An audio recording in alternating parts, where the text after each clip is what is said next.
Every element of atmosphere in The Last Love Affair is imbued with emotional resonance.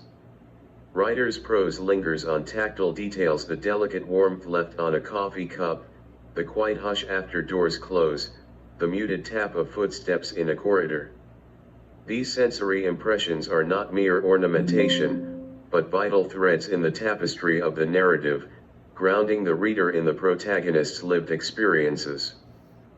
The city itself emerges as a silent character, a space of the partings, quiet revelations and soft goodbyes.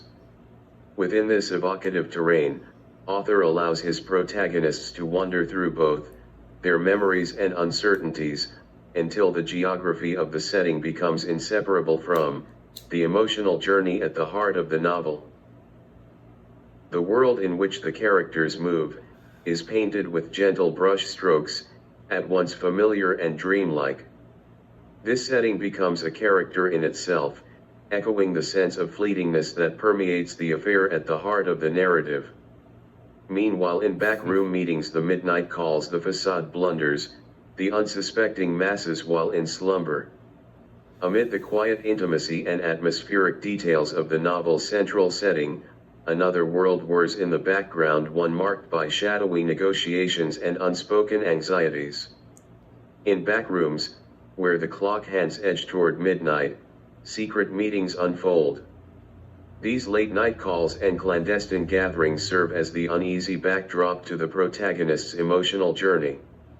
The facade carefully maintained by those in power begins to crumble, exposing the blunders and failings that haunt the collective conscience of those who remain unseen, their ambitions unfulfilled and their voices muffled by sleep.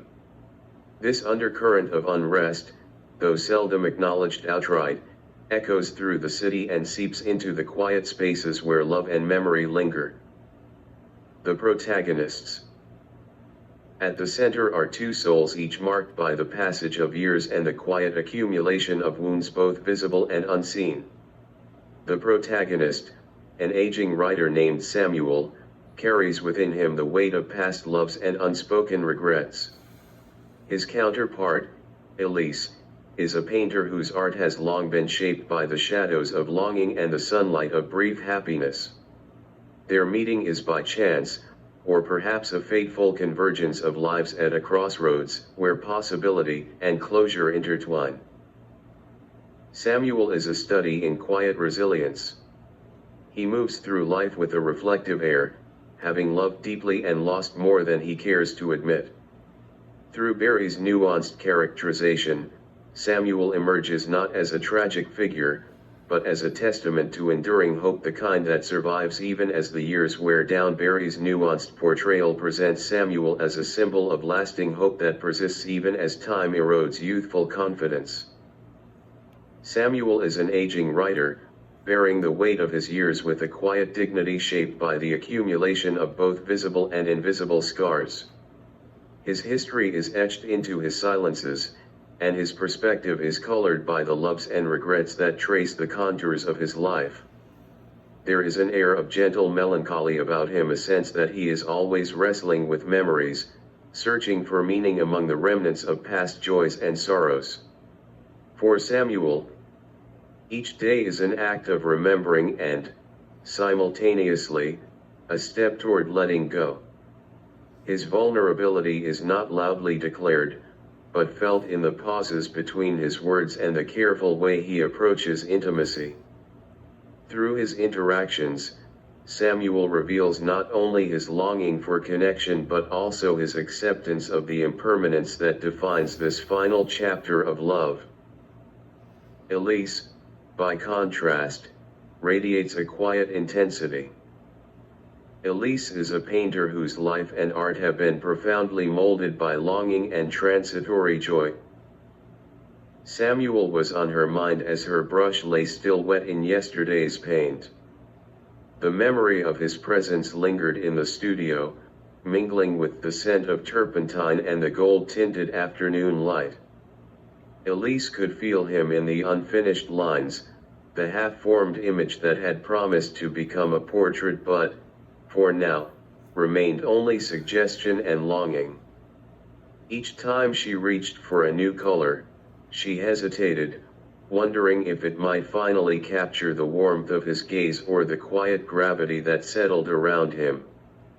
The canvas was as much a confession as a creation, a place where her affection and uncertainty found refuge, and where possibility hovered between what was and what might still be. Her canvases bear witness to the shadows of her desires and the fleeting sunlight of happiness that occasionally colors her world. Elisa's encounters with love have left delicate traces upon her spirit. Each brush stroke is imbued with echoes of yearning and hope.